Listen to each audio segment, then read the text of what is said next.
और मंत्रा कोई मनुष्य है ही नहीं, ये मंत्रा अमर है, ये आज भी जीवित है। आप सबके बीच में कहीं ना कहीं छुप के बैठे, क्योंकि ये मंत्रा कोई मनुष्य नहीं, ये मंत्रा जो है ये जीवन की दुष्प्रवृत्तियां, ये इसको कुसंग कहा गया है। और आप कल्पना करो ये कुसंग किस घर में आकर बैठा है?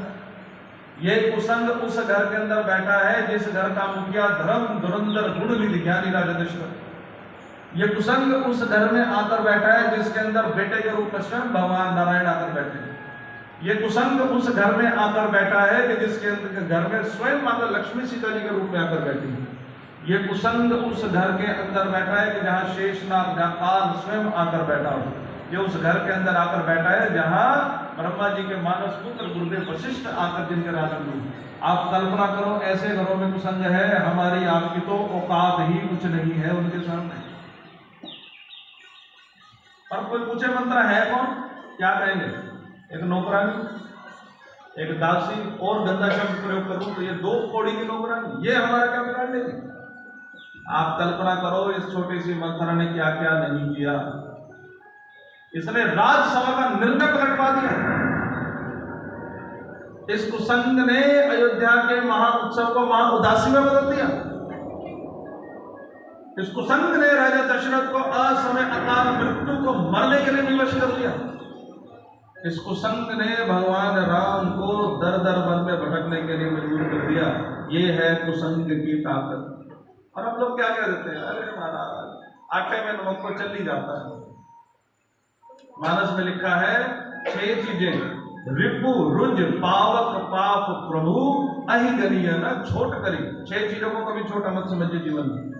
पहला है रिपु, रिपु मैंने शत्रु, रुज, रुज मैंने बीमारी, पावक, पावक मैंने अग्नि, पाप आप जानते हैं, सांप और भगवान। राजा बलि ने भगवान को छोटा, वामदेव को छोटा सा तो समझा था, 52 कुंडल के थे, और जिस समय उन्होंने शरीर बढ़ाया कितने विशाल बने। इन 6 चीजों को जीवन में कभी छोटा नहीं समझना चाहिए। ये समय पाकर विकराल हो जाते हैं। और कुसंग से बचना चाहिए। सुंदर कांड में कहा है बरबस बास नरक कर ताता दुष्ट संग जनी देही विदाता। भले ही हमको घर में जाए नरक के अंदर चलेगा, लेकिन हमारे जो साथ में हम जिनके साथ हम रहते हैं वो कुसंगी ना हो, इतना तक कहा गया। कई लोग पूछते हैं महाराज जी हमको कैसे पता चले कि ये कुसंग है, ये कुसंग है कि ये सत्संग है?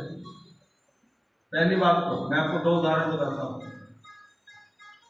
एक कुत्ते को आप अपने हाथ से रोटी दीजिए, वो कुत्ता पूंछ लाएगा और वहीं बैठ के खाएगा। और वही कुत्ता जब आपकी पीठ के पीछे से रोटी चुराएगा तो वहां नहीं खाएगा, वहां से जाएगा फिर पीछे छुप के बैठेगा, वहां खाएगा। अरे जब एक कुत्ते को पता है कुसंग क्या होता है तो हमको नहीं पता होगा। और दूसरा उदाहरण, मान लीजिए मैं आपको एक 500 का नोट दूं और कहूं कि एक काम करिए, पास में मंदिर है, उस मंदिर की गुल्लक रखिए बाहर, उस मंदिर में गुल्लक में जाकर डालिए, चले जाएंगे सब? कोई दिक्कत है किसी को? कोई दिक्कत नहीं।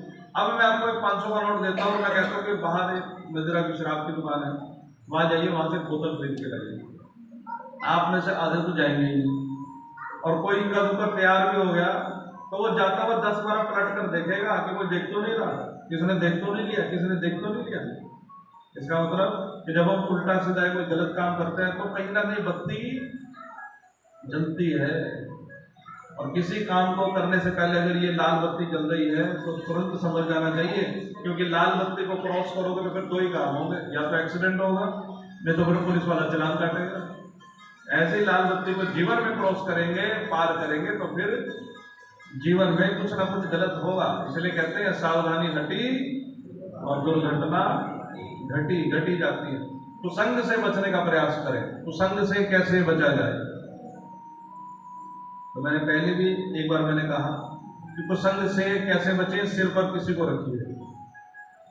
अगर आप की शादी नहीं हुई तो माता पिता को रखिए कि मैं बुरा काम करूंगा तो मेरे माता पिता को पता चलेगा तो उन पर क्या बीतेगी।